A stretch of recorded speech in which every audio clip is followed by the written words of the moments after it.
Good morning, everyone, and welcome.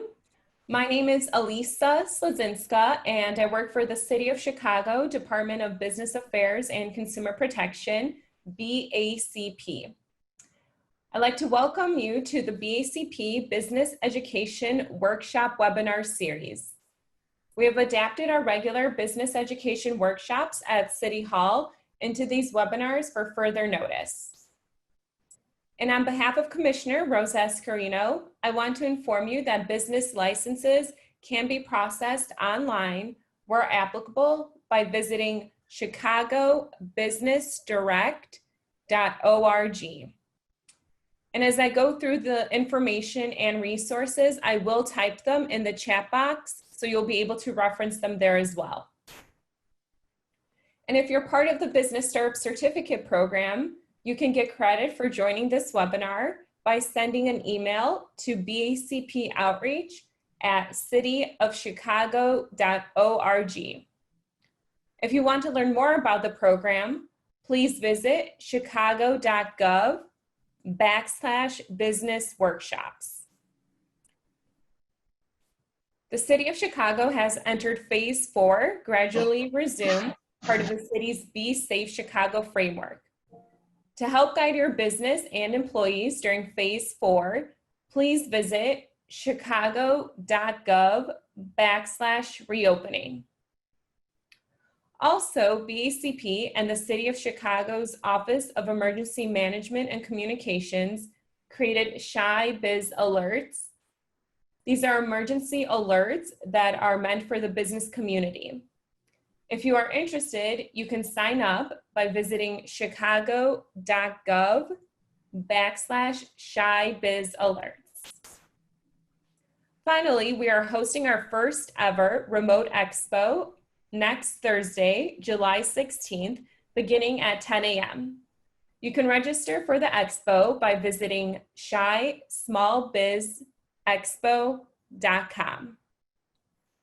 And we're encouraging our attendees to ask questions in the chat box.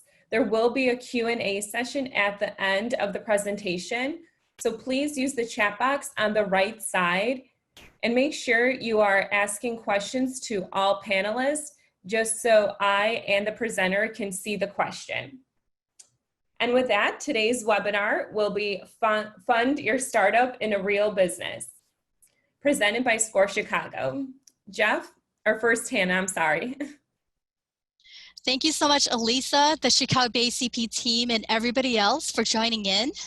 To give you a quick background on SCORE, SCORE has been a resource partner of the SBA since 1964 with over 10,000 volunteers and 300 chapters across the country. So whether you are a new entrepreneur or you've been in business for a long time, our SCORE mentors can provide you with free and confidential mentoring for the life of your business. Now let me introduce you our workshop presenter, Jeff Nicholson. With over 33 years of commercial and investment banking experience, Jeff was responsible for client services coverage activities of diversified companies in the central United States. He has had the opportunity to observe and work with managers and owners across a wide range of industries, from large, public, multinationals to small, privately held companies. During 17 of these years, he was also a successful adjunct instructor at both the undergraduate and graduate levels in both management and finance. Jeff, you're on. Thanks a lot. Thank you very much. Good morning, everyone. I will be your guide today on learning more about financing your startup. And I very much appreciate everyone who's listening in. When I was first asked to do this webinar after having been a banking executive, I always believed all you need to do is sketch out your great idea on a napkin and people will just throw money at you. No, that ain't true at all. This is really more true. Money is like gasoline during a road trip. You don't want to run out of gas. Now, this quote was made by Tim O'Reilly, and he founded O'Reilly Media. And it was the it was the creator of the first internet web portal in 1993. So he knows a lot about this journey of funding a startup. Our goal today is to learn a lot more about funding startups. And to be honest, most people really don't know diddly about it. So we're going to cover a great deal of material, and we're going to go an inch deep and a mile wide. So fasten your seatbelts. There's a lot of ground to cover. Let's step back and think about the big picture. So look at these stages during the life cycle of a business. I kind of put together what I think are the 9 major stages in that life cycle process. Now, this workshop will only deal with the 5 highlighted stages with the red halo. Interestingly, though, most of the stuff you can read, most of the books you can buy, most of the things you can find on the internet, and the workshops that you can sign up to really talk about funding in those stages that are not highlighted here. And that's why we put this webinar in the program for the city of Chicago. I'd like to go back to a slide that I did in the first workshop about transforming your dream into a startup and review this information that came from Inc. magazine. Inc. went to its 500 founders. Now the Inc. 500, if you don't know, is really the fastest growing privately held companies in the United States.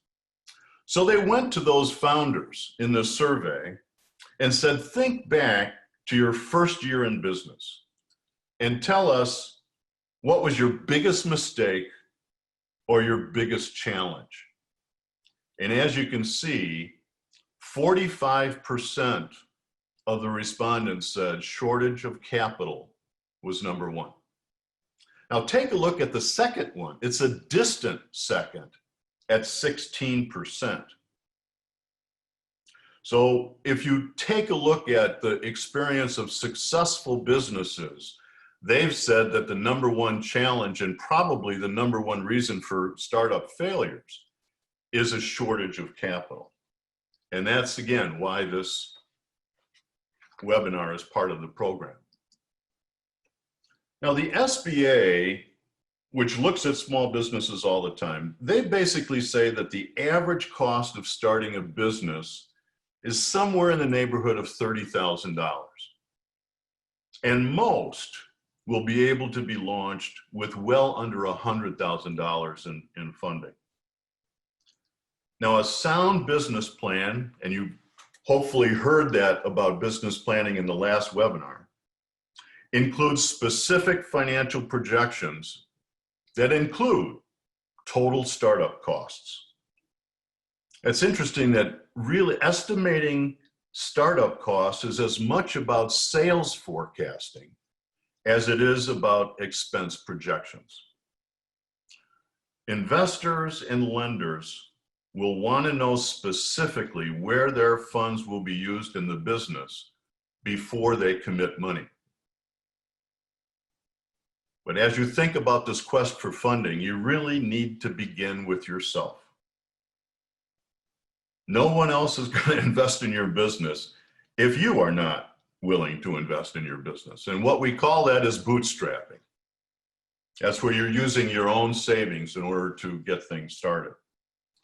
But after that, you have to get out a pad of paper and begin to list the other sources that you might be able to tap. And our key objective here this morning is to help you formulate that list of possibilities. And that includes talking about what form the funding will take. Will it be donation-based? Will it use loans? Or will any of the funding come from sources that require an ownership stake in the business? And as you're pulling your thoughts together on these sources and other things, you also need to cultivate a funding strategy. And by strategy, I mean determining A, the mix of sources you plan to use, B, the specific milestones in your journey that determine how much and when the funding's needed, and C, how do you plan to approach each source? Because you need to approach them differently. Returning to that Inc. 500 survey, the other question they asked is, how much money did you use to start your business in that first year? And if you look at these answers, they really aren't very far off from what the SBA said.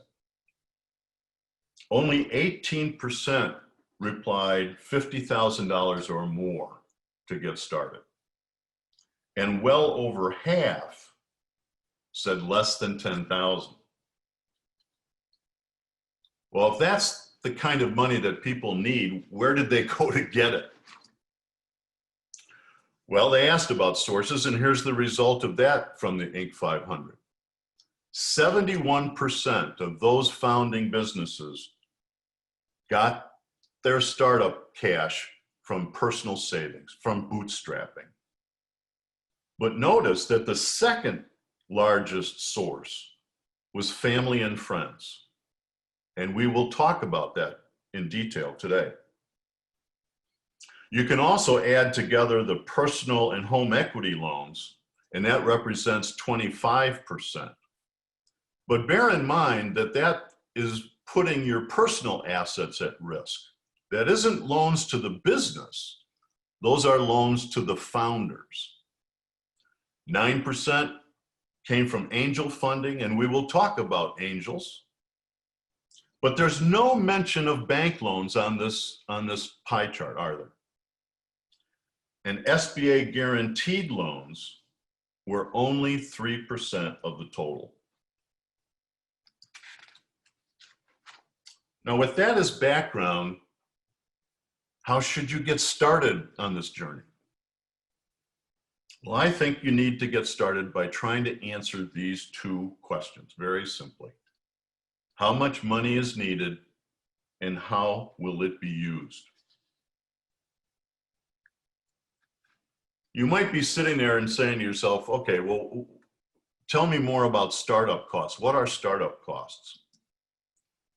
Well, most people make the mistake of thinking that startup costs only accumulate until the business is launched, when in reality, it also includes funding any operating losses and other expenditures like net working capital until the business breaks even and starts to show a profit. Take a look at this graph. On the far left edge is the launch. That's day one. But afterwards, your business will still need to operate until you reach break even, or where the yellow arrow is. And until you break even, you need to cover or fund any operating losses until your dream becomes profitable. And so part of that is also including capital expenditures. So if you're buying equipment, for example. Now that doesn't show up on your income statement. That really reflects in your balance sheet. You also have to cover those operating losses. And then there's something called net working capital. Now, net working capital is also something that really doesn't show up on your income statement, but it is reflected in your balance sheet and cash flow statements. So let me see if I can describe it for you. Let's assume you're starting and you're manufacturing a product. So what you need is the raw materials that you're going to formulate into a finished good. So you go to a supplier, ABC company, and you say, hey, I need to buy these raw materials in order to make my product. And ABC company learns that you're a startup. and says, hey, you know, you don't have a lot of operating history. This is the first time we're going to do business together. I'd be pleased to sell you these raw materials, but the only way I can do it is if you pay for them up front, day one. So you say, okay, if that's what I have to do. And so you ship the money out the door day one to ABC, and then they pull together the materials in the order, they package them, they send them to you, and maybe it takes up to 2 weeks for you to get that material. But don't forget, you paid for them day one. So you get the materials, and now you have to make them into a finished good that you're going to sell to your potential clients. But that's not going to happen overnight either. So the production process and the quality control and the packaging and all of that might take another 2 weeks in order to finish making those products. And once they're finished, you may not be able to sell them all at one time. And it may take another 2 to 4 weeks to sell all of the products that you've made. And remembering, the dollars went out the door day one to pay for the raw materials, and maybe 6 to 8 weeks later is the point in which you may have sold some or all of those products to your customers. But you've had to carry that expense for 6 to 8 weeks. And if you're doing business with other businesses, you might not be able to get them to pay on day one. You have to give them terms like net 30. So you ship the goods to them and they may not pay you for another 30 days yet. So now you've got maybe 2.5 months of time before you start to take the money in to cover that raw material purchase on day one. That is net working capital. And most people forget about that. And in fact, some of the worst bankruptcies have occurred because of high growth, exceptional growth. And the company is unable to finance the net working capital as a consequence. So when you're developing your detailed financial projections for startup costs, it's really a two-part process.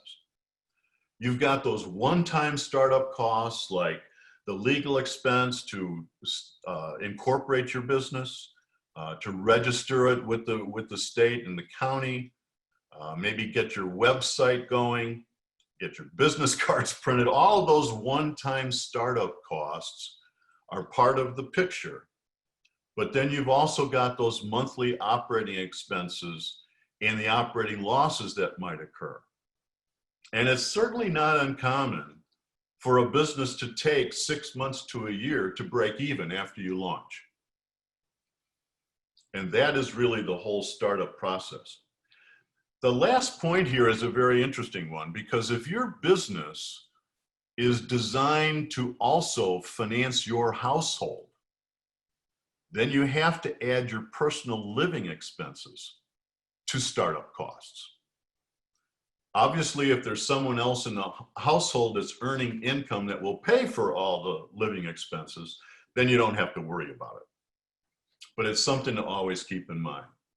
So anyway, when you're looking at this graph, the launch is at day one and break even, the yellow arrow, everything that goes in that box is really a reflection of startup costs. A couple of other things to keep in mind is to plan for the unexpected. You know, today, if you want to build a building, you can hire some very experienced architects, some great engineers, some super contractors, electricians, and all the things that are necessary who have vast years of experience. But you won't be able to get a bank to finance the construction of that building without having a contingency line item. And that usually represents somewhere between 8 and 12% of the total cost of the budget. And that's because you never know what you're going to bump into, despite the fact that you have a great deal of experience building a building. The same thing is true for starting a business. You should plan for contingencies. There should be something in there that says, if I encounter something I didn't expect, I've still factored that in to my startup cost estimate. Make sure you don't skimp on necessities. I constantly bump into people who have said, yeah, I'll get insurance for my business after I break even. And I think that's being penny wise and pound foolish. You can always consider ways to economize later.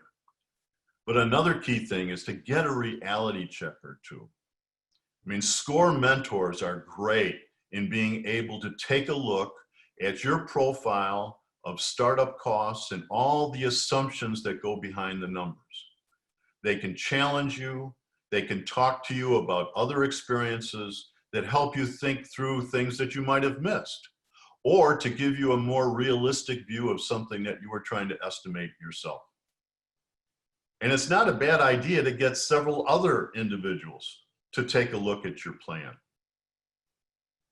You may have some friends that might invest in you later, and they would be great sources to share with you kind of the startup cost profile.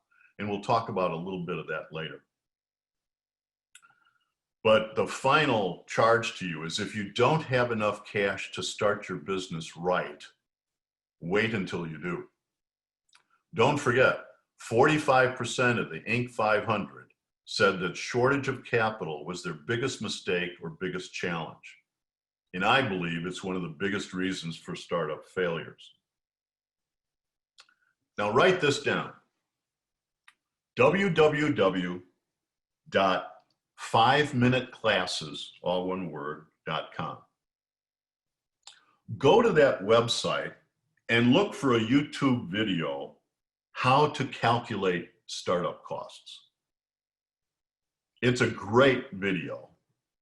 And they also provide some suggested worksheets to follow in working through what's required to start up a business. And I think it's a great source, and 5-minute classes, you'll find a lot of other 5-minute classes on that website as well. As we're thinking about this net working capital thing, which is a very important part of business finance on an ongoing basis, you should also have a couple of other things on your radar. And as early on as possible, you should try to get customers to give you deposits or prepayments. And that's particularly true, or especially true, if you're doing business to business selling. They're used to doing that, so if they're going to buy 10 units from you, you could ask for a 25% deposit, as an example. That's not uncommon, but it helps you to finance that net working capital, because you're probably going to have to pay the supplier of your raw materials on day one. But you can always ask for terms from the supplier. And you can ask for, can I pay you in 10 days? Can I pay you in 20 days? But try to get some terms from them and have them be part of the working capital financing. And again, don't forget to factor in your personal budget if indeed you're going to be relying upon the business to finance a household. Now that's a lot of information in a short period of time about startup costs. And you might be sitting there thinking, okay, now where can I go to get help in assembling all of this stuff? Well, you can download what I think is the best Excel spreadsheet for compiling financial projections, and it's free. So go to www.score.org and enter in the search box, financial projections template. And the search result will show you a template which you can download for nothing. And it has a number of input sheets where you will enter all of your input assumptions. And it also provides some suggestions. So you'll be able to take, for the first year on a monthly basis, you'll be able to say, okay, here's all of my products, each of the products, how many units do I expect to sell? What is the price of each of those units? What's the cost to make each of those units? And that will give you a margin. You'll be able to put down all of your operating expenses, whether that's rental payments or payments for your website. You'll be able to enter the salaries of all of your employees and also record all of the benefit expenses for those employees. You'll be able to put down the asset values of any purchases that you've made, and it will calculate the depreciation of those items. So there's pages of things that you need to input in order to create at the end a set of financial statements that is automatically produced after you put in all your inputs. So you'll get an income statement for the first year that will be on a monthly basis. And after that, it will be on an annual basis. You'll get a monthly balance sheet that shows you, how much cash you have and how many receivables and payables and all of that. You'll be able to generate a cash flow statement, and it will also calculate your break-even sales level. And in addition to that, you'll be able to generate some financial ratios that will help you monitor the financial health of your business. And it will also help you in reaching out to potential lenders or investors what your business looks like, so that they will have something to examine in considering giving you some money. Now, you can also download on that same website on SCORE a 40-page user guide. And it's a very detailed user guide. It talks to you a lot about some of the Excel components in the workbook. And additionally, you'll be able to download a sample workbook for a business called Ann's Nursery. So if you really want to see what it looks like, potentially looks like, after you've added all of your inputs and put in all of your assumptions, you can print off Ann's Nursery or look at it on your screen and see what the financial statements look like, the sorts of things that you will be able to generate. I honestly don't believe that there's a better Excel workbook in the internet right now, and it's free from SCORE. Now, we'll not go through the workbook in this workshop. We could spend at least a whole afternoon on it. But you really need to go there and start looking at it so that you can learn what's really necessary to pull together financial statements for your business plan.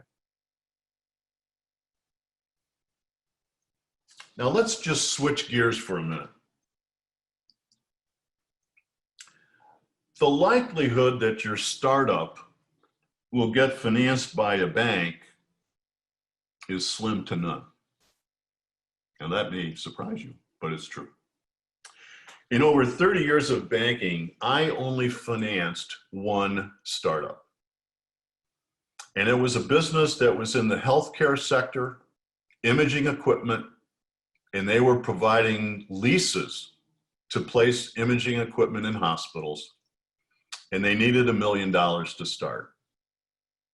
And the only reason I gave them the $1 million loan was because one of the founders had a father who had a stock portfolio that was roughly valued at $1.5 million. And I convinced them to give me all the stocks, put them in my vault, and also issue me stock powers on each stock certificate, so that at a moment's notice, if I didn't like what was going on, I could sell the stock and pay myself off at any time. So it was a golden loan, but it was the only startup loan I ever granted. As you think through your business on a financing basis, I want to give you a sense of how a bank really thinks, because it will be helpful to you. First, start by putting on your investor hat. Think about being an investor or you're going to buy stock in a public company. So you're looking up different companies, you're looking at their historical statements, you're looking at their stories, looking at their products on the internet. You're doing all those things in order to find a stock that you want to purchase. Now, you know that you could buy the stock and the company could go belly up and bankrupt and you lose everything. But it's been in business for a while. They've got a stock value.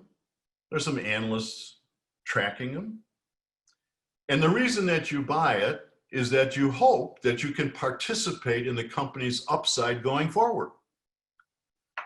You hope that you are buying the next Amazon or the next Google. Now take your investor hat off and now put your banker's hat on. Now, when a bank loans money to a company, it could also lose everything. The company could go bankrupt and the bank doesn't get any of their money back. But unlike the purchase of a stock, the bank does not have an opportunity to participate in the upside of the company's future. The bank's upside is effectively limited or capped by the interest rate they're charging on the loan. And because it can't participate in the upside, banks want to be assured that they can be repaid in two ways. They want two legitimate sources of repayment. Now, the first one is cash flow of the company. So they're going to take a look at your projections,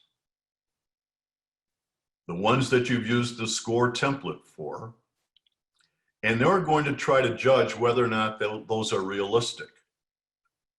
Now, typically what they do is the same thing you do when you buy stock. You take a look at the company's history. You take a look at what they've done in the last couple of years, and you compare that to what the projections are going forward. And you try to make some sense as to whether or not those forward-looking projections make sense or not. And what banks normally do is they provide a downside scenario and say, well, what if the company doesn't achieve the kind of margin improvements they're talking about? They're coming to us to borrow some money so that they can get some new equipment to improve their throughput or whatever, and they're saying that they're going to improve their margins and make more profit, and therefore generate more cash. Well, the bank might say, well, let's assume that other things interrupt their improvements and they stay stable. So they will come up with a downside case. And if the cash flow from the downside case still has enough cash flow to pay back the loan, the bank says, okay, we've got one good source of repayment. If the downside case doesn't look that good, then they don't even go to the second potential source. But if it is, then they want a second exit, and that's usually the liquidation of the collateral they've taken as security for the loan. And if you think back to our net working capital example earlier, the bank will take a look at the raw materials, and they'll say, okay, if the company goes bankrupt, we'll own the raw materials. We can try to sell them back to the supplier, or we could sell them to a competitor of the supplier. But when they do that, that buyer will know that the company that they've sold to is bankrupt. So they're not going to pay full price to take back the raw materials. And so normally they'll charge anywhere from They'll collect anywhere from 50 to 60% of the raw material cost if the bank has to sell it. Now, they've got some finished goods that are sitting on the shelf here that haven't been shipped yet, and the bank owns them, so they can go ahead and try to sell those to the existing customers or ship them to those that have put orders, and then they have to collect the receivables. So the finished goods maybe aren't covered by orders yet. So they're going to have to go out in the marketplace and try to sell those finished goods to somebody. There again, somebody's going to know the company's no longer around because the bank is selling, and they're not going to pay full price either. So sometimes for finished goods, you might get, 50, 40% of what the actual sale price is. And then you've got some debts from the customers, those accounts receivable. They've gotten their product or it's been shipped to them, but they haven't paid yet. Now you've got to go to those companies and say, okay, we're the bank, we want you to pay. And there again, those potential customers could say, well, maybe I don't need these products, I can return them.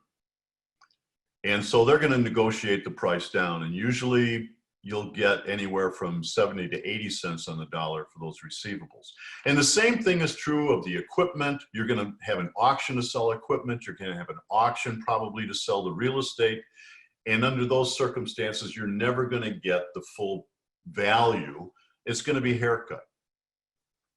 So as a bank looks at all the assets, they try to determine in those liquidation scenarios, will we get enough money at the end of the day to pay back the loan? And so if the downside case looks like cash flow is acceptable enough, and if there's enough liquidation value in the collateral they're going to take, then they have a second repayment source. They're comfortable enough, they're likely to make the loan. But you see, a startup doesn't have a history, does it? You can't take a look at forward-looking projections and then examine the history and say, do those projections have a firm foundation? Because the history isn't there. And startups also haven't accumulated a lot of assets yet. You actually want money to acquire those assets. So if you don't have any history and you don't have much collateral, that's why banks don't lend to startups. Now I know you're asking, well, then where can I go? Well, this is a beginning list. These are places where you can go to get money. Now, there's two columns here. One is debt, which is loans that you have to pay back. And the other is equity, which is where you're giving up a portion of your ownership in order to attract capital. Now you'll notice that there's an asterisk here that is guaranteed by SBA, or the Small Business Administration. Let's talk about that a little bit. SCORE is part of the SBA. So the SBA doesn't lend money. What the SBA does is they guarantee parts of loans that are made by other financial institutions. So if you go back to that working capital example and the liquidation conversation that we had about how a bank thinks, as the bank is going through its second source of repayment, and you have assets, and you are in business, maybe you don't have sufficient enough liquidation value for the bank to grant the loan. You're coming up short. And that's where the SBA comes in. The SBA says, okay, we're going to guarantee up to 75% of the loan that you're going to make, Mr. Bank. And the bank sits back and says, okay, now wait a minute. I looked at the cash flow, and in a downside, I felt comfortable with it.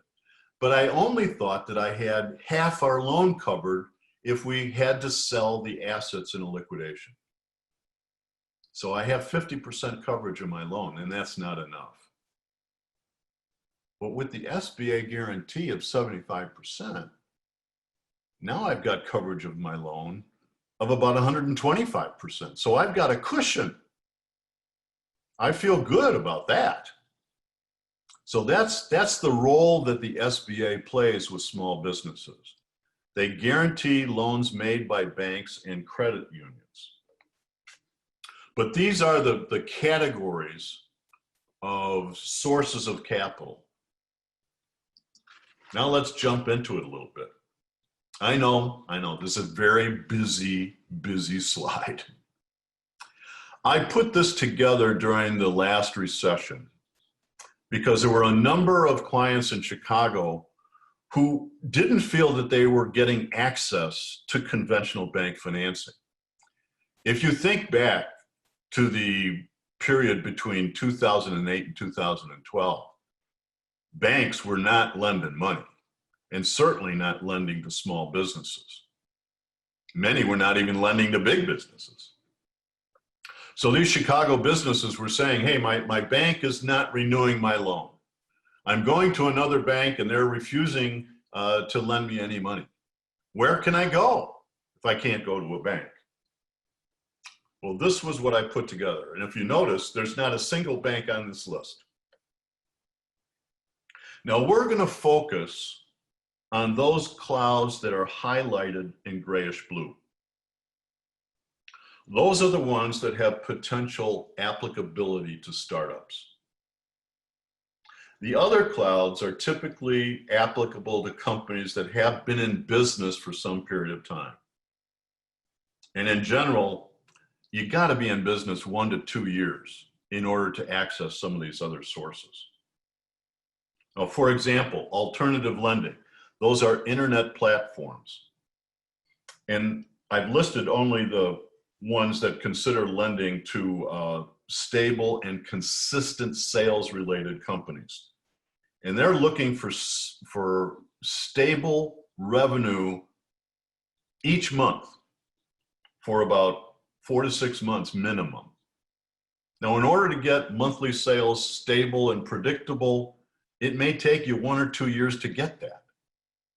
So alternative lending sources are not typically applicable to startups. So let's start at the top. Micro lenders. They're real. And they are primary intermediaries between sources of funds directed towards disadvantaged cities and areas and the needs in those areas. And that's why they're virtually all not-for-profit lenders, and they operate on a very local scale.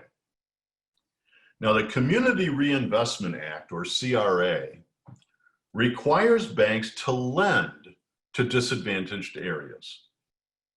The bank charter gets renewed every year, and they have to pass their CRA test. So banks contribute to microlenders, and they even participate side by side with them in extending loans with those lenders in order to get CRA credit every year. Now, these micro lenders are typically certified by the US Treasury Department, and they're called Community Development Financial Institutions, or CDFIs. And there are 950 of them in the United States today. Now, some of these micro-lending programs also get support from the Small Business Administration through its microloan program. And that's where the SBA guarantees 85% of the micro-lenders' loans. And there are 32 such lenders in Illinois today. The key here, though, is that your business needs to qualify because of low income or disadvantaged areas. But if it does, you should know that they are typically very friendly to minorities and to women. And unlike banks, they are also much more friendly to startups. My experience with microlending is that the vast majority of it is directed towards real estate and real estate development. But it's also available to startup companies for working capital and equipment purchases as well. Now, some of the loans are secured, and that's particularly true with real estate lending. Sometimes co-signers are required. But in many cases, the loans are unsecured. Remember, these are not-for-profit institutions. Now, typically, the microloans are for $50,000 or less. And as you can see, the rates vary widely depending on the nature of your business and where you're located. 4% to 36% last year.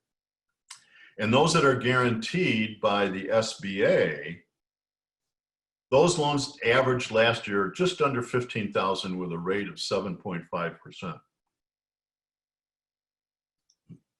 The names I put on that slide were Axion, Chicago Neighborhood Initiatives Microfinance Group, and CFA USA. I think those are probably the three biggest players in Chicago. But if you want to learn more about micro lenders, in addition to going to those lenders' websites, you could go to the CDFI Coalition.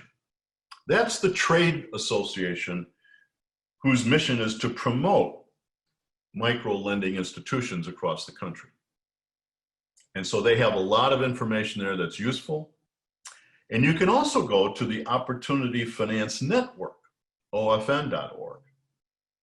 And that's a group of CDFIs that have band together in order to gain some strength and refer business to each other. So that's kind of micro lending in a nutshell. Let's go back to that busy access to capital slide. You'll remember that the second biggest source to that Inc. 500 was family and friends.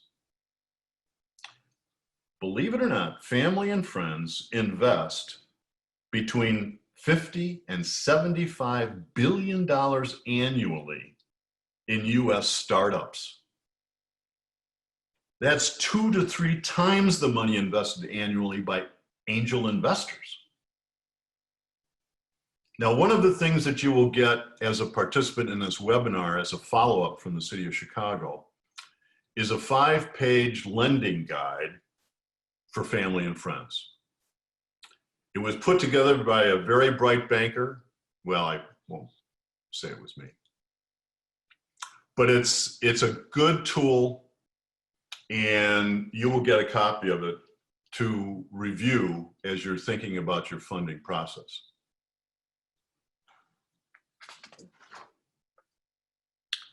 The trickiest part of family and friends financing is that you really don't want to lose money that family and friends have invested in you, right? So you're walking this emotional tightrope by mixing business and family and friendships. And of course, everybody here, well, you know, you shouldn't do business with family and friends. Well, you should. But you have to target very carefully. You should only be approaching people who can afford to lose the money. I think this is the most heavily weighted criteria. You want to approach people that are sophisticated from a business standpoint and are well connected. Because if they contribute to your business, they are going to be very helpful in giving you advice, being a sounding board as well, but they will ultimately benefit your company in the long run. Better yet, aim at individuals who have experience in running their own business. That's almost perfect. Now, as a frame of reference on dollar amount, if you're a pension fund manager or an institutional investor managing other people's money, you typically have this benchmark that says you're only going to invest no more than 5% of the total value of a portfolio in risky assets. 5% or less. And so you should apply that same key to family and friends.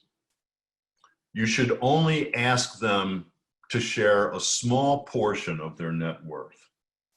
So if Uncle Fred, who's known you for a long time, has tangible net worth of $100,000, then you shouldn't be asking for any more than $5,000 from Uncle Fred, because that's really all that he can afford to lose. Avoid taking what I call dumb money. You really want your seed investors working for you after they've contributed to your business and maybe help make the next round of potential funding possible.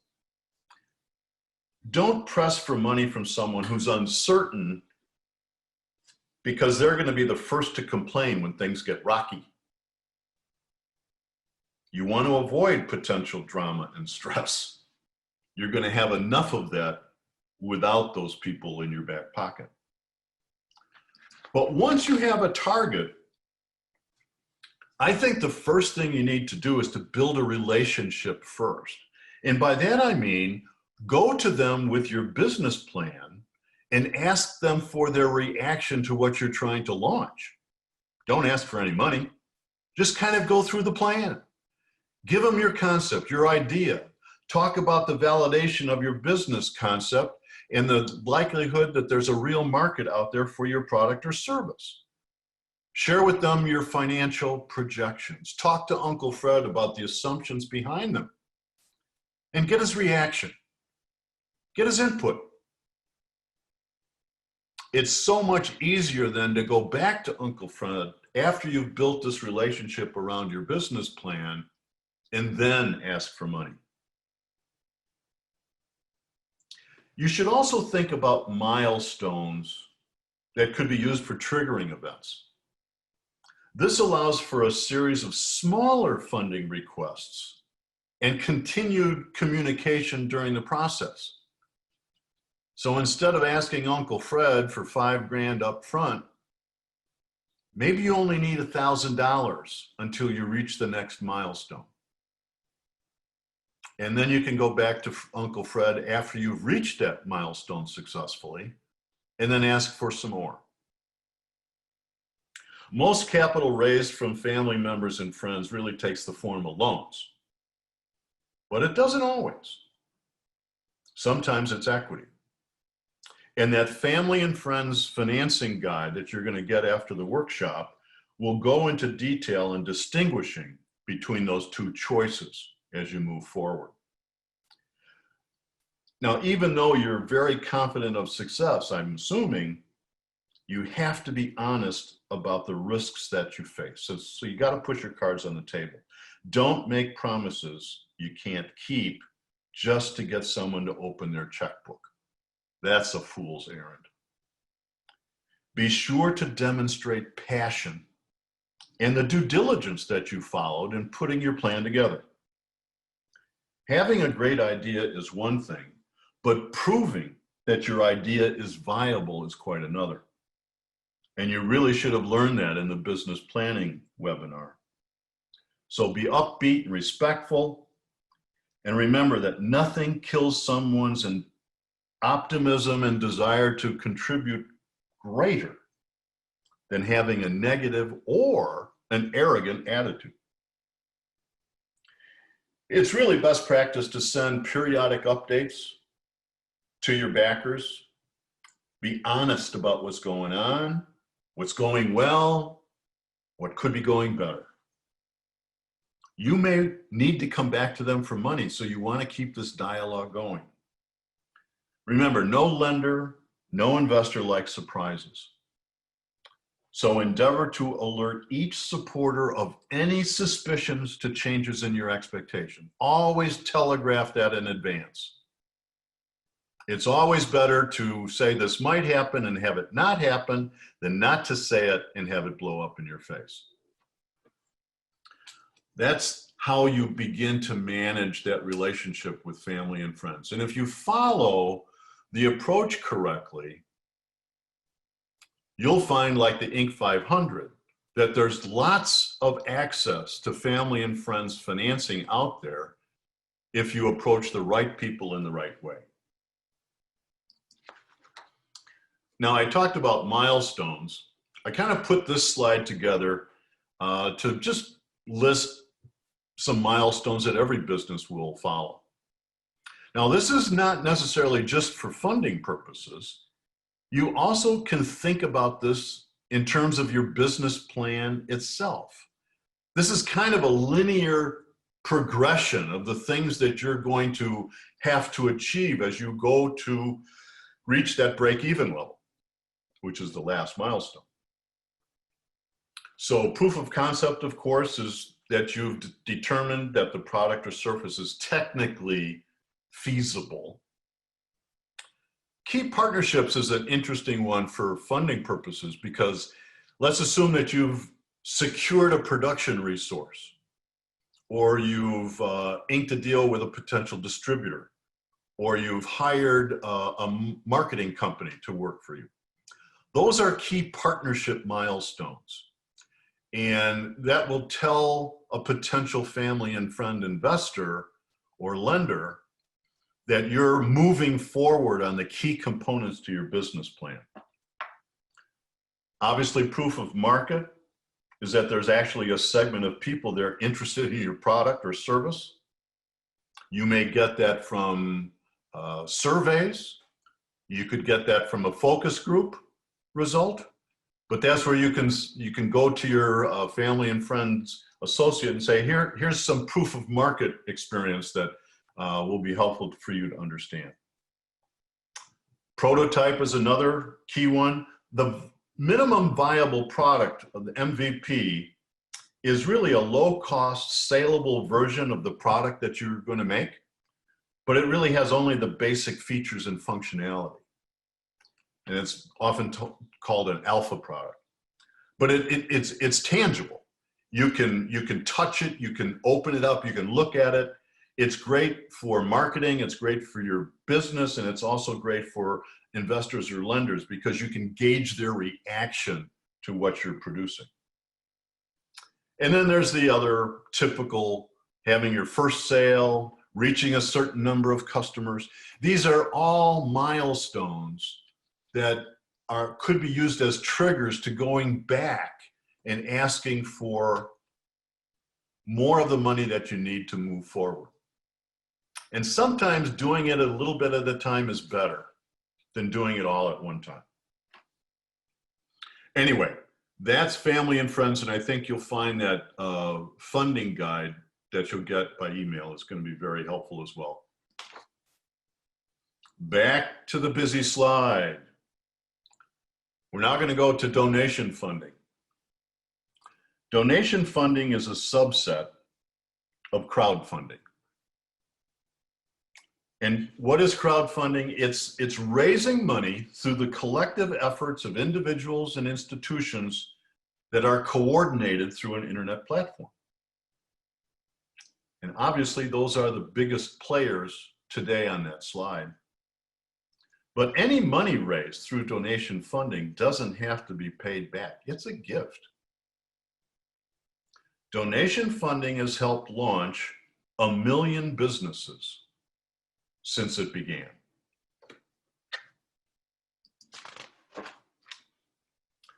But this is where a business plan is probably not going to be a whole lot of use.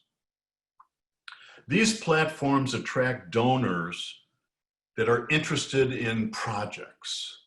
They're interested in causes. They're interested in events. So you really have to change your thought process to align with the platform populations. You have to have a story that connects. Let me give you a great example of a SCORE client here in Chicago. A woman wanted to start a transportation business aimed at working couples. Both couples had to be working, and they had to have children of school age. And what the transportation business was going to do, she was going to pick up the children every day from home, take them to school, and bring them back. So the parents who were working wouldn't have to worry about all those transportation issues. Obviously, if there was buses, that was a competition, but a lot of parents were more comfortable with the driving in the car than being on the bus with a lot of other kids. So she put her business plan together, and she came to SCORE because she had a problem. And the problem was when she went to get car insurance, most of the carriers lumped her into the limousine category. And as a startup limousine company, given their experience, most of them were requiring a $10,000 upfront payment, which she didn't have. Now, her story was really targeted. And she went out and said, I am trying to help working couples get transportation to and from school for their children. And the big bad insurance company is saying that I've got to have a $10,000 upfront payment. I don't have the money, but these kids need to get to school and the parents need to focus on their earning jobs. Please help. And she got the money. But she was focusing on two things, and we all have this in our fabric. Number one, most of us think that insurance is a necessary evil, right? You've heard that saying. And many, if not most of us, have had some problem with an insurance company. The rates were too high, they finagled on their claim adjustments. So we've all had these bad experiences. So her approach, the story that connected, is that it's the big bad insurance company and we need your help. And that really galvanized a lot of people. So you have to have a story that connects. And each platform has a unique approach. But most of them, remember, you're not having to pay the money back. So what does the donor get? Just a good feeling? Sometimes. But most of these platforms advocate some form of reward for the donors. It could be simple as you can pre-order the product that's going to be made or the service that's going to be provided. It could be a discount that you could get if you make an order on the first run. You might get a t-shirt with the company logo on it as recognition, or be published on the website as a donor on a list of donors. Those are all potential rewards. Some companies will even provide a service for free that has nothing to do with the campaign. But there's typically some kind of a reward that goes with the campaign. And so what you need to do is evaluate the platform's assistance that they provide for the campaign to gauge which campaign or which platform is best for you. You should also sit back and say, wait a minute, this shouldn't be viewed as a one-time event. You should treat givers and donors as stakeholders that you might ask for money again in the future. Going back to the donor population can be very successful. The platforms provide you with the donor lists and the dollars that are given. They also give you vehicles to be able to gather contact information of the donors. Some provide abilities to give updates to the donors on a regular basis, and even to take surveys of the donors after they've given you money. Peak Design is a company. It's a creative maker of outdoor gear. They've gone to the donor platforms 5 times. The 5th time, they raised $4.9 million. But the biggest issue for me is that you need to create your own outreach program that's independent of the platform. You can't just rely upon the platform's donors to make your campaign successful. You need to go out and communicate directly with all of your friends, all of your family members, potential suppliers, potential employees, and any interested party, and draw them to the platform. You have to tell them, hey, I'm going to be conducting this campaign. It's going to start August 1st.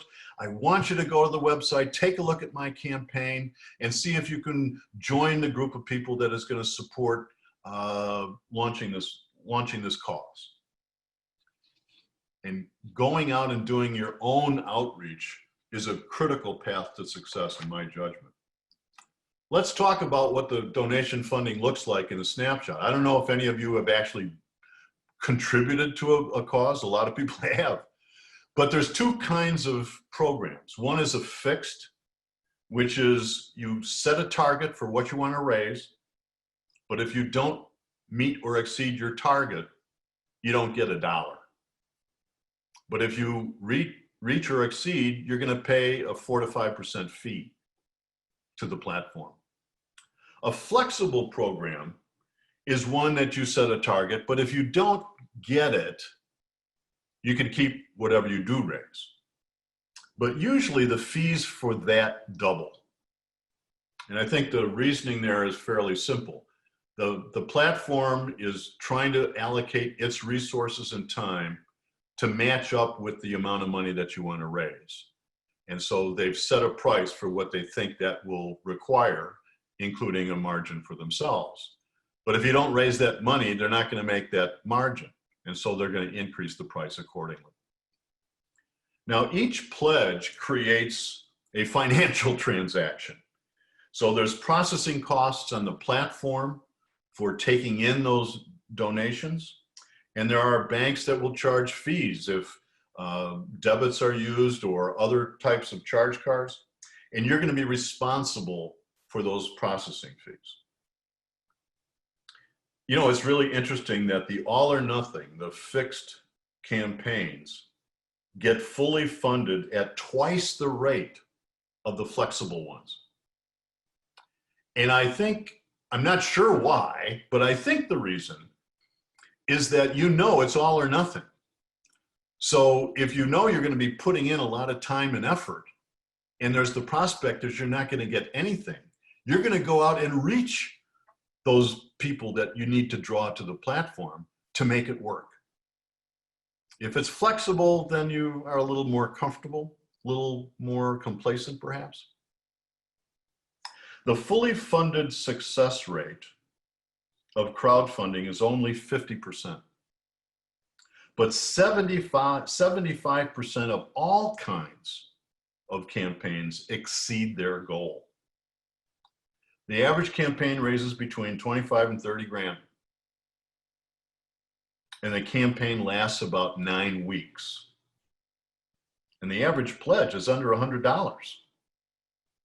Fully funded programs usually have about 300 backers.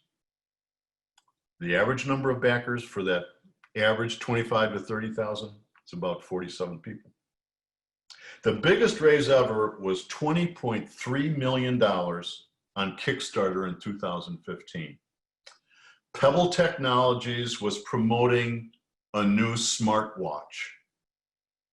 Their target, by the way, was only $500,000, and they raised over $20 million. 2 years later, the company was purchased by Fitbit. The other thing to notice is that campaigns with videos, they earn 100% more than campaigns without. So that's a bit of a snapshot about the donation funding world. Now let's jump to angels and angel groups. And for those of you that don't know what an angel is, well, it's usually a wealthy and successful business person who's interested in investing their own money in startups and early stage businesses.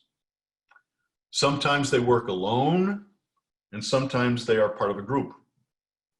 The best way to think about an angel, and I'm sure everyone has seen Shark Tank, that's an example of a bunch of angels, individual angels. Now this slide shows the top 6 angel groups in Chicago. Now there is a difference between individual angels and angel groups.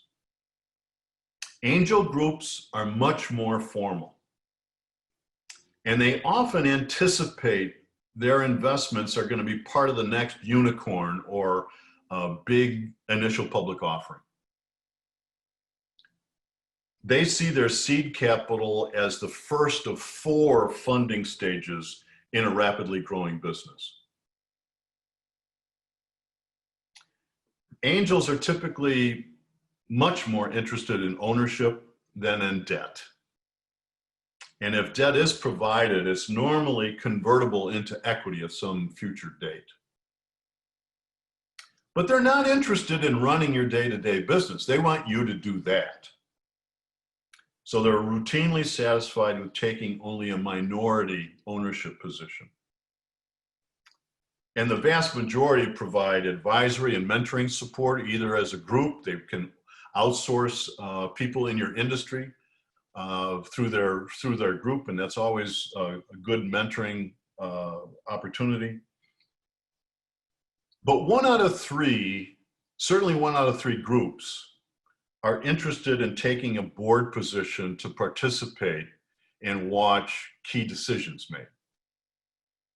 So if you don't have a board, you'd have to have one to do business with an angel group, more than likely.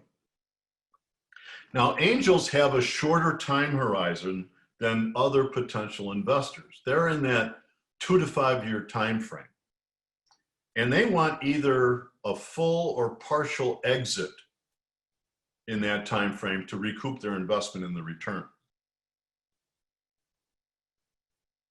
The average individual angel invests about $40,000, so keep that in mind. And just as often displayed during Shark Tank, the valuation of the business is going to be critical to the success of your funding. And we could spend an entire workshop, we could probably spend 2 workshops on valuation. Just know that it's important to understand that valuations are crucial in attracting and recruiting potential investors. Angels often see themselves as filling the gap between family and friends funding and investments from venture capital firms.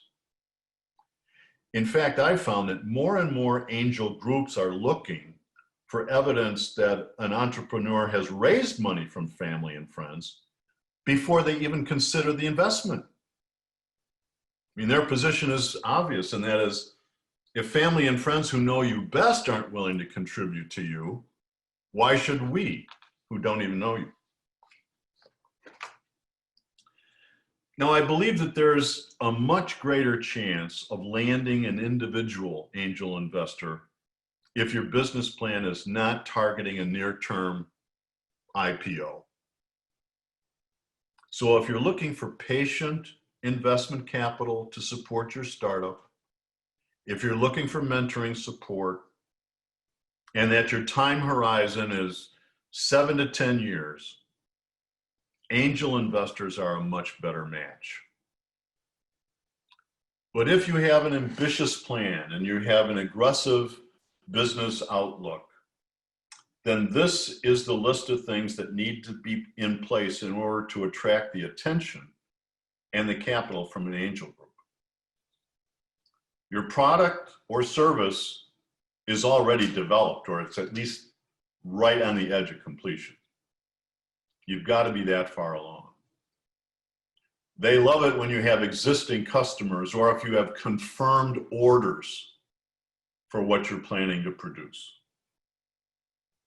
As I said before, that you've already invested your own capital and have recruited family and friends, and that you can demonstrate with your financial projections and your business plan that the business can grow rapidly in the next 2 to 5 years. And that business plan has to be in top shape. It's not unusual for these angel groups to get 50 potential plans to invest in any month. So they're getting over 1 a day, sometimes 2 a day. And they're going to weed through them in order to find what they think are the best 5 or 6 to potentially invite in and have a conversation about. And so your business plan is the first chance to get their attention, and you're competing with maybe 50 other write-ups. So it really has to be in top shape to make it through that screening process. Now, it's definitely easier to find angel groups than it is angels. And in any of these situations, whether it's a group or an individual, it's best to get someone to introduce you to them. That's why it's important to network, network, network. I think LinkedIn is a great place if you're planning on raising money through angels to get on and to start looking for potential investors that you can get introductions to through other people that you know. The Angel Capital Association, or ACA, is the trade association representing angel investors. It's a great resource, a super website to go to.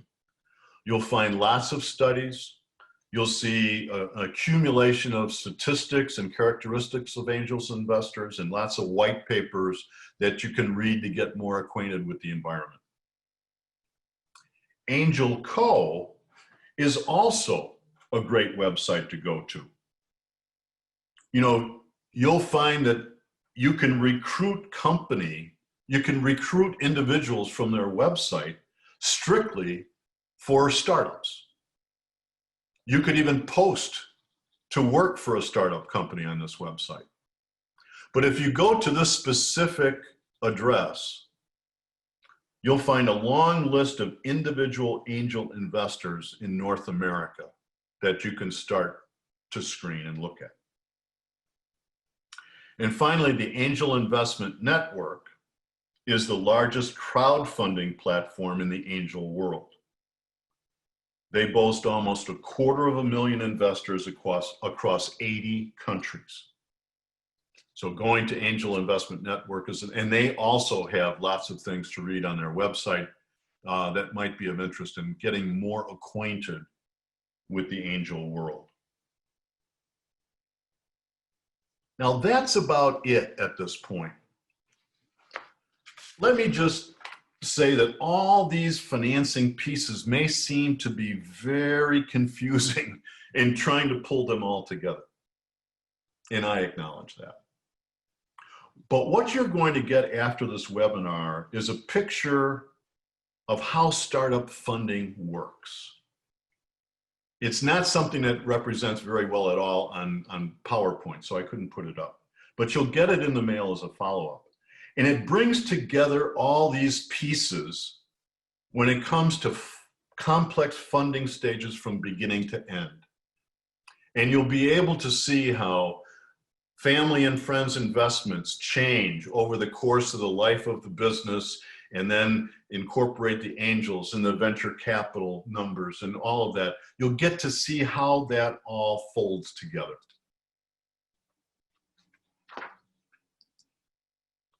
Now we've got just a few minutes left, and I thought I'd go to those clouds in that busy slide that really aren't applicable to startups. But once your business launches, these are sources of funding that will be made available to you. You know, we talked a little bit about the alternative lending. I mean, these platforms grew up because the banking community basically rolled over and played dead for small businesses. So they allowed this gap to be filled.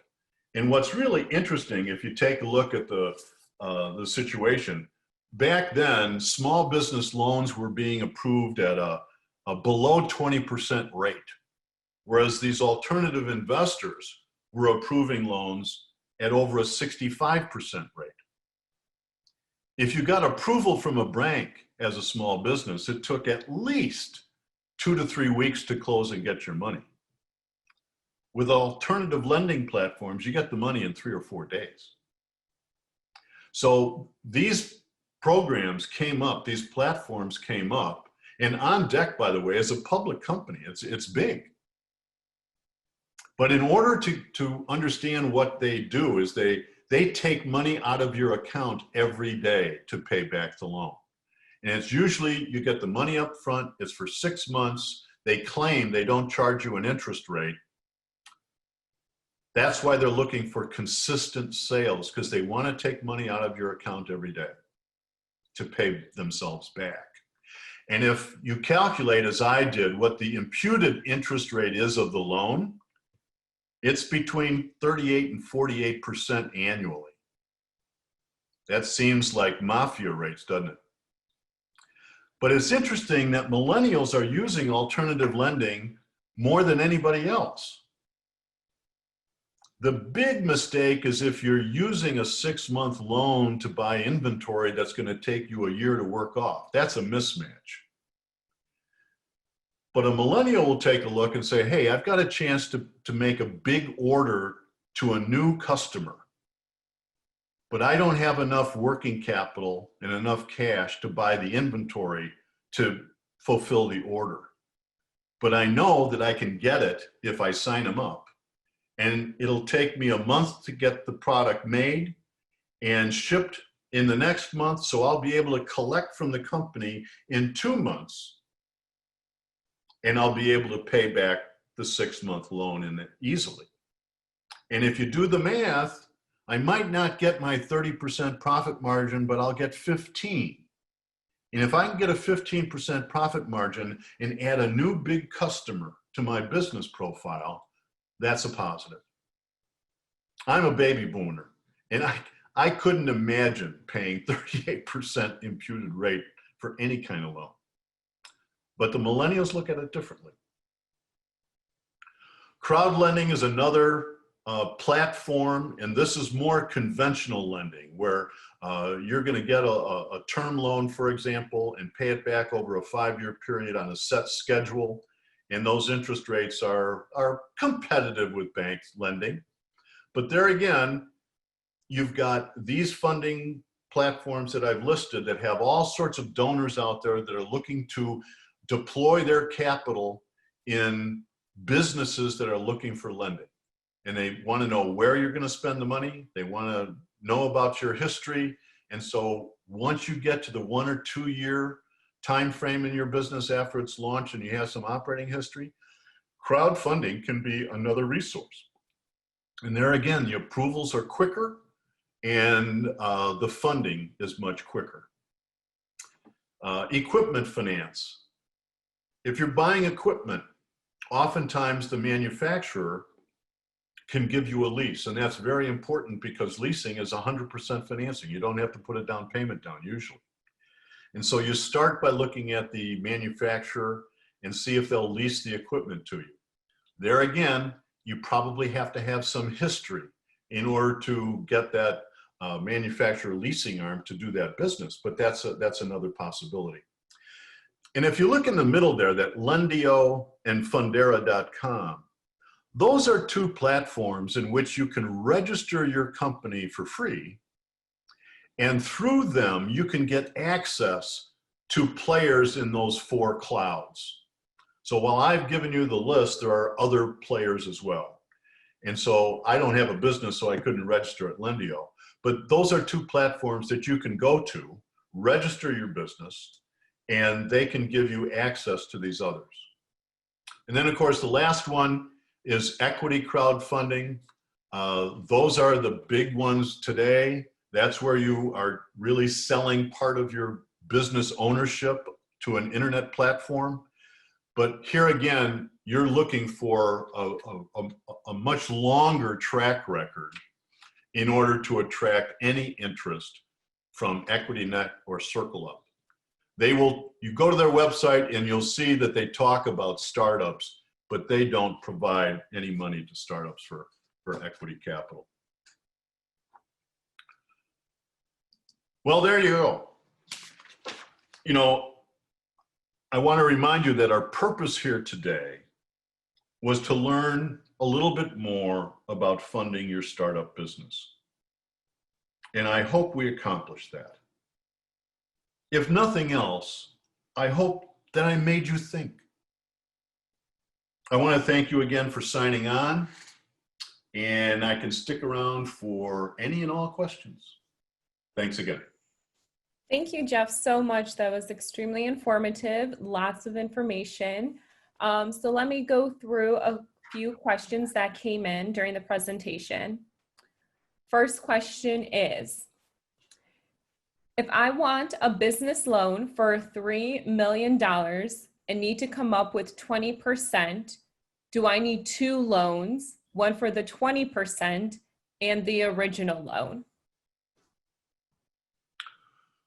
Well, I'm not sure I understand the question, but I think what's being asked is, can you finance the down payment or the equity portion of the loan? And the answer is typically no. So I mean, if you want to borrow $3 million and, or you have a project that costs $3 million and you want to borrow it all, you can't go out and borrow the 20% down payment, just like you can't borrow the money to put down on a house, because the bank lender will find out that they're going to ask for the source of your capital. Mm-hmm. Thank you. Is the angel funding percentage of 9% the amount that investors expect to provide when they are approached? Oh, no. The 9% represented that portion of the funding that the Inc. 500 got from angels in that first year. So 9% of those companies got money from angels. That wasn't the return, and it wasn't the interest rate on loans or anything like that. It was just the percentage that was raised through angel funding. Good. It's great that we are learning what we need for capital. And then will you be referring places that take a chance on low credit? So can you talk a little bit about low credit or bad credit? Bad credit. Bad credit. Well, keep in mind, there's a bifurcation here in terms of this webinar, and that is the baby boomers used personal financing in personal loans and home equity loans to get part of their startup capital. I don't believe that's the right source to be used, because it puts your personal assets at risk. So if you take out a second mortgage on your house to start your business, if your business fails, you could also lose your house. Mm-hmm. And so your bad credit really doesn't play a role in funding from micro lenders, or funding from family and friends, or funding from angels, and certainly doesn't in donation funding, because it's all about the business, it's all about the campaign or your product, and it's not about you personally. Okay. What was the website again for the 5-minute video? I think you referenced this more earlier in the presentation. Yes, it's www.5minuteclasses, all one word, .com. And look for that how to determine startup costs. Mm-hmm. How do you have a financial history when you are starting a business? Well, that is my point. Because you don't have a history, you can't attract conventional financing. And that's why the sources I talked about this morning are willing to play without having a history. Mm-hmm. So, I mean, you could talk about if you had another business, as an example, that you started and it got successful, and you could use that as evidence that you have a good track record. That's helpful, but it doesn't answer the question of, will the business I'm looking at now be able to create a history? Because you just can't. It's really the whole point. Do you think it is risky to acquire a business now with the pandemic affecting everywhere? There is heightened risk to do that, yes. And part of the reason is that you don't know how the bounce back is going to look. That's what the real risk is. Now, in this case, you might buy a business that actually has a history. You could look at the history, and that's helpful. But what's been happening in the last 60 days, doesn't necessarily mean that that history is replicated going forward, because you don't know what the competition is going to look like. You don't know what the demographics are going to look like in the bounce back and how long it's going to take. Mhm. So it's much more uncertain today than it was 60 days ago in terms of buying a business. Mhm. Someone asked, did I hear correctly that the micro loans are not for nonprofit business? No, you didn't hear that correctly. Micro lenders are nonprofit companies, and some micro lenders will lend to nonprofits.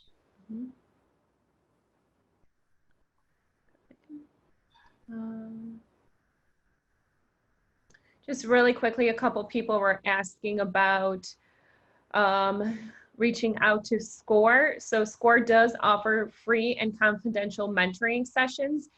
The website is in the chat box. It is chicago.score.org. So please reach out to them for one-on-one mentoring. Yeah, it's a great resource, and it's where you can get some guidance on going through the whole funding process. They can certainly help you with the underlying assumptions that go behind your numbers. Mhm. And keep in mind that it's really critical to write down your assumptions. If you're showing just a set of numbers to people, it's hard to react to them if you don't know what's behind them. Mhm. So you have to talk about, if you have sales numbers, you have to talk about, how many customers are we talking about, and how are you expecting to recruit these customers and land them? Is it a function of going to a website, and what kind of a conversion rate are you expecting for people that go to the website? It's all of those background pieces that go behind the numbers that really the mentors are going to want to, read and converse with you about, and give you some guidance and some challenge as to whether or not you're being too optimistic or too lenient. And if attendees want to get that website again, along with the financial projections template, Talpa did type it in there, and I believe Hannah also typed in the website. So please reference the chat box for those resources. Let's see. If you use donation funding for your business startup, is it taxable income, owner equity? How does the IRS treat the money? That's a really good question, and I am not 100% sure of the answer. Mhm. So I think you really need, well, first of all, it won't be considered equity. I mean, it's a gift, so it will be classified as a gift on your balance sheet, and how the IRS will tax it will be a function of what your tax status is, whether you're a sole proprietor, a partnership, an LLC, or a corporation, or even a corporation with an S Corp election. Each of those potentially may treat the donation funding in a different way. Mhm. Here's a good question. How to value your company to investors if you only have a proof of concept? Well, the valuation is a mathematical thing that happens as a consequence of your financial projections. So if all you have is a proof of concept, then you can't value the business without having a set of financial projections. It just doesn't happen. Otherwise, it's just pie in the sky.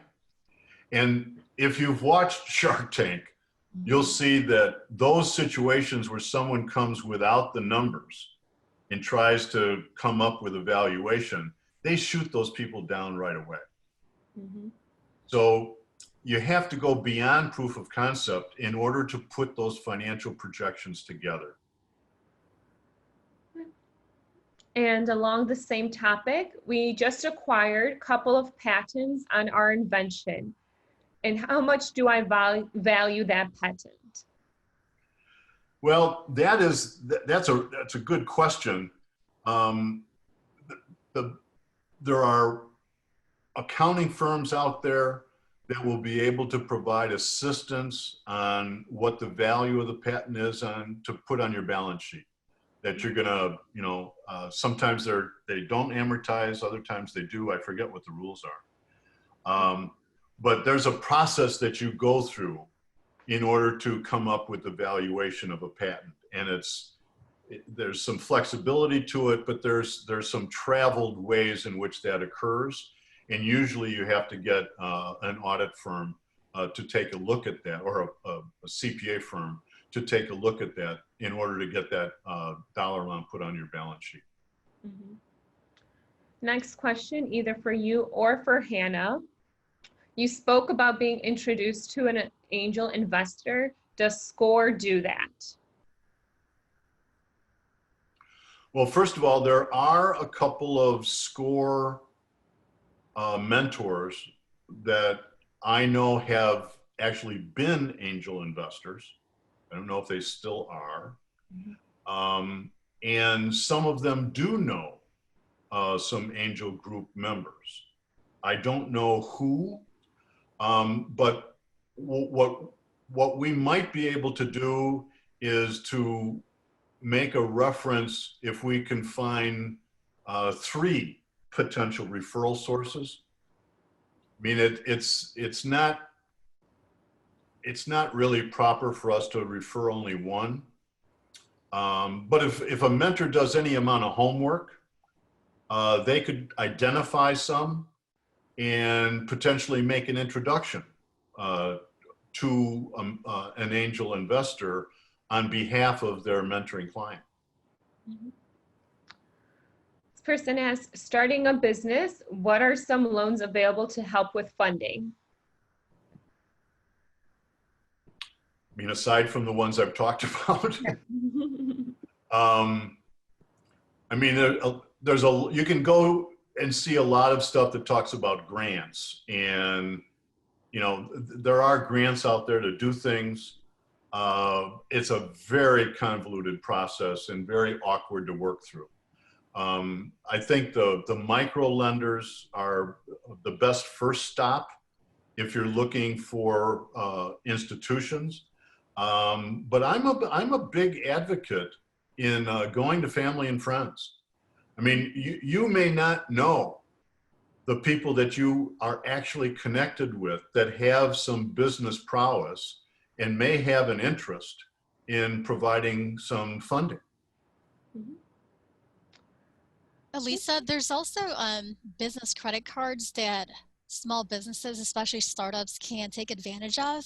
The only disclaimer is your FICO score needs to be at least 700 or greater, and your credit card utilization has to be at 30% or less. So that's an option. Great, and that actually leads to a question on that topic. What about a new business qualifying for business credit cards and lines of credit?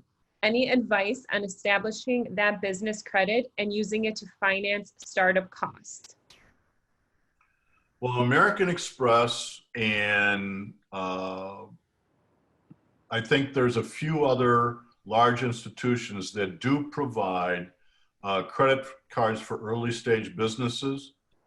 The startup qualifications for it are kind of always changing. And so I think you can, I'm trying to think, I will try to find, there was a website I came across that referred to some of those out there. And I'll see if I can come up with that and then give that out so that as a follow-up in the follow-up email, that there's a source that can be used for that. Mm-hmm. And I'll answer this question. Can you give information about free grants? So grants are available at both the city, state, federal level. If you just go to City of Chicago and search for grants, same thing for the state, SBA as well. There are nonprofits that offer grants too. The easiest suggestion I would have is honestly using Google as a tool and typing your location and grant, or your industry and grant, and see what's available for you. Jeff, do you have any additional insight for grants? No, I don't, Mhm. unfortunately. Okay.